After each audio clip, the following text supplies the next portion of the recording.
Yon, good morning. Day 88 na ng ating drums papawis.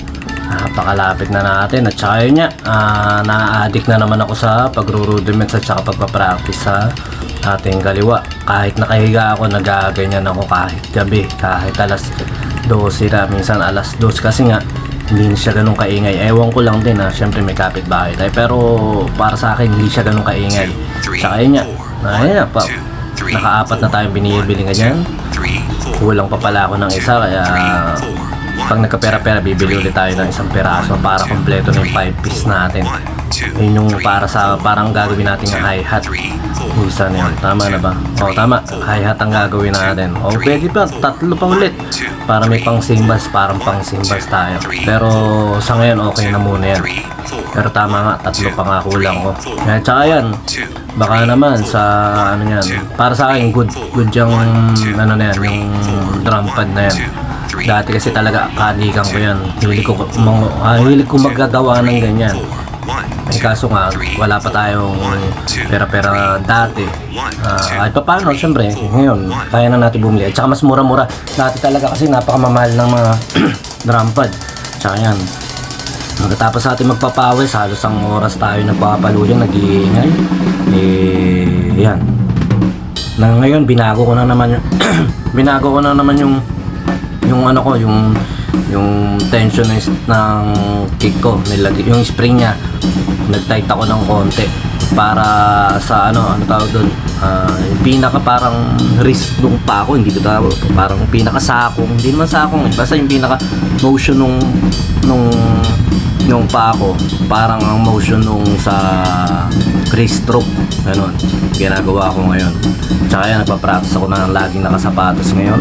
Minsan kasi syempre tumutugtog tayo ng laging nakasapatos. So yun nga yung isa pang tinuturo kailangan ko ano yung kung paano ko tutugtog mismo sa event. Ayun sana yung sapatos mo, yun ayun para komportable ka. Kasi minsan niya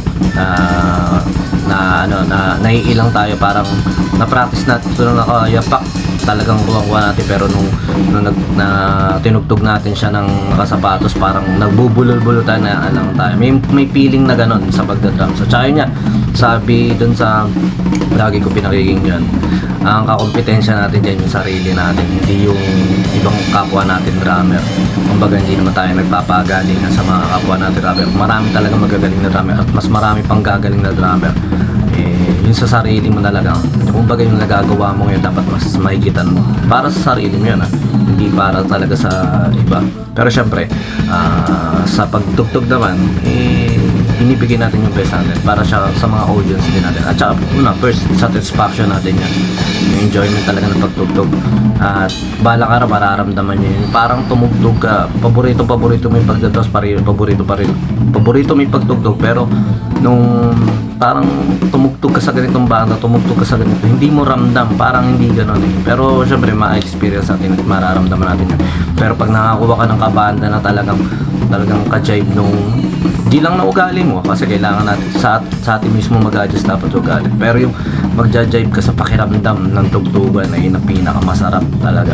Namimiss ko yung mga kabanda kong gano'n na parang hindi naman free-flow lang. Ayan, namimiss ko sila Simon, sila Gerald, sila Blue. Ayan, napakasarap ang banda namin dati sa Lakot.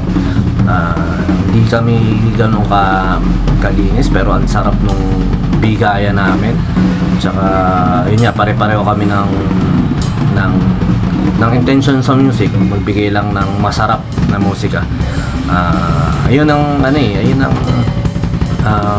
kagandahan. At saka yun nga, sabi nga, talagang darating sa point na mamimili ka ng tugtugan, hindi mamimili, o yung talagang hindi ka lang tutugtog sa tugtog pera. May tinatawag kasi tugtog pera.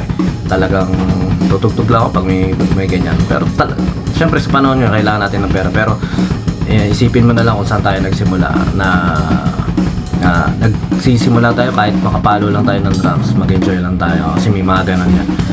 Ayan lang talaga masarap talaga sa music kumbaga ano yan malawak na experience, malawak na topic, malawak na usapin, pero basta importante nag-enjoy ka. At saka yun, mas dinidevelop mo yung para sa sarili mo. kumukuha ka ng technique sa iba, pero hindi mo, ano tawag doon, hindi ka nakikipagkompetensya sa iba. Talagang, at walang mananalo sa kompetensya ng music. Talagang, yan lahat na yan may kanya-kanyang galing, may kanya-kanyang husay. Parang fingerprint sa atin yan. Talagang may kanya-kanya tayong identity sa musika.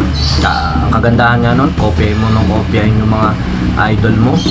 Tapos pag nakopya mo na lahat, may sarili ka ng identity na lalabas doon. Ayun yung tinatawag na talagang identity na para sa'yo. Parang sa pagluluto lang yan. Pare-pareho nagluluto ng adobo, pero minsan merong luto si ganito na nilagay sa ganitong luto niya, natikman natin.